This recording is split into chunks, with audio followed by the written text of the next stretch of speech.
Can I comment on what he did say, though, before we get to that? Yes, of course. Because I think Ayn Rand has an interesting perspective on the trolley question. This is a standard issue that is taught in all ethics classes. You know, variety of different ways it's presented. I've never seen this caricature.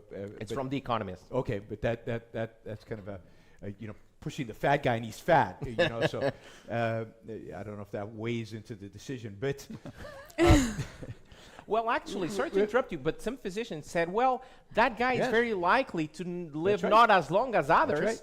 I thought of it. You know, healthy people. So eventually, it wouldn't be that bad.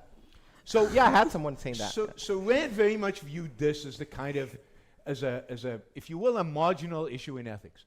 So very different than I'd say what's usually taught in ethics classes. She thought this was the ethics of emergencies, right? That sometimes you're faced with these really, you know, impossible dilemmas, and there's no real good answer. There's no real right answer. And what she argued is that unfortunately this is what almost all of ethics in our modern time boils down to. It's about emergencies. And her argument is no.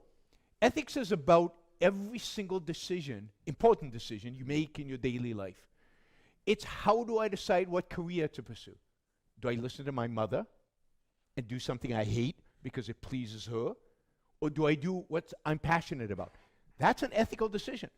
Am I placing the interest of my mother ahead of mine? Or am I placing my interest first?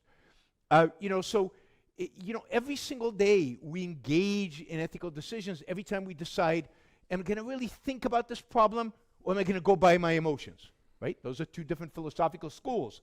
Emotionalism versus reason. So ethics is something that I think guides every one of our decisions.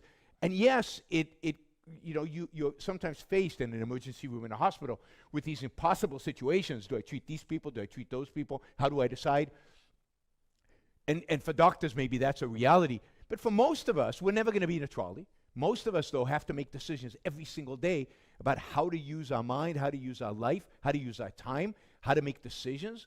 And a good, useful ethical system is one that gives us guidance on how to make those decisions in a way that leads to success and happiness.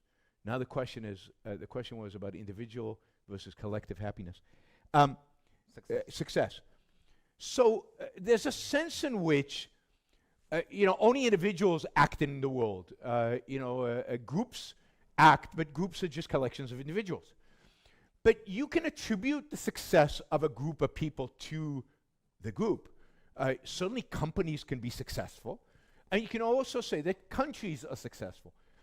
But you have to then break it down. What makes a country successful? The success of its individual people. I mean, this is part of the problem with authoritarians, right? They want the country to be successful somehow. They imagine it can be successful, while none of the individuals are successful. They're all the same. They're all, you know, mindless drones doing, you know, like in the kind of communist caricature. So a group success is dependent on individual success, but certainly, I mean, sports teams, right? I mean, I don't know any football teams in Portugal, I'm sorry. But like Real Madrid is successful, it's a team. Now, it can only be successful to the extent the individuals are successful and that they work together as a team, but you can't not say that the group is successful. So yes, groups can be successful.